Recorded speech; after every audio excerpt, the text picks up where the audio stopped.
চীন জুড়ে জনসংখ্যা কমে যাওয়ার আতঙ্ক ঘনীভূত। জন্মহার কমে যাওয়ার জেরে ভবিষ্যৎ অর্থনৈতিক কাঠামো ও কর্মক্ষম জনগোষ্ঠীর ঘাটতির আশঙ্কায় নড়েচড়ে বসেছে চীনা সরকার। এই সংকট মোকাবেলায় নতুন শিশুর জন্মে মাথাপিছু নগদ অর্থ দেওয়ার ঘোষণা দিয়েছে চীনের কেন্দ্রীয় সরকার। এমনকি 3 বছর পর্যন্ত প্রতিটি সন্তানের জন্য বছরে দেয়া হবে লক্ষাধিক টাকার সমপরিমাণ প্রণোদনা।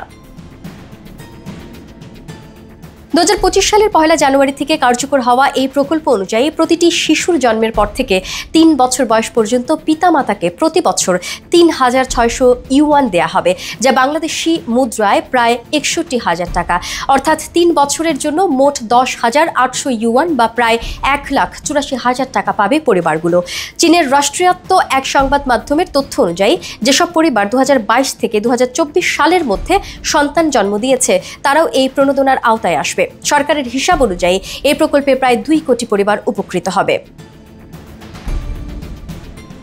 জনসংখ্যা নিয়ন্ত্রণের জন্য গত শতকের 80-র দশকে এক সন্তান নীতি গ্রহণ করেছিল চীন, কিন্তু 2010 সালের পর থেকে জন্মহার হ্রাস পেতে থাকায় 2016 সালে এক সন্তান নীতি বাতিল করে। কিন্তু 2010 সালের পর থেকে জন্মহার হ্রাস পেতে থাকায় 2016 সালে এক সন্তান নীতি বাতিল করে 2 সন্তান নীতি চালু করে বেইজিং। পরবর্তীতে 2021 সালে 2 সন্তান নীতি বাতিল করে 3 সন্তান নীতি চালু করা হয়, কিন্তু তাতে পরিস্থিতির কোনো উন্নতি হয়নি। উপরন্তু 2022, 23 এবং 24 টানা 3 বছর নিম্ন জন্মহারের রেকর্ড করেছে চীন।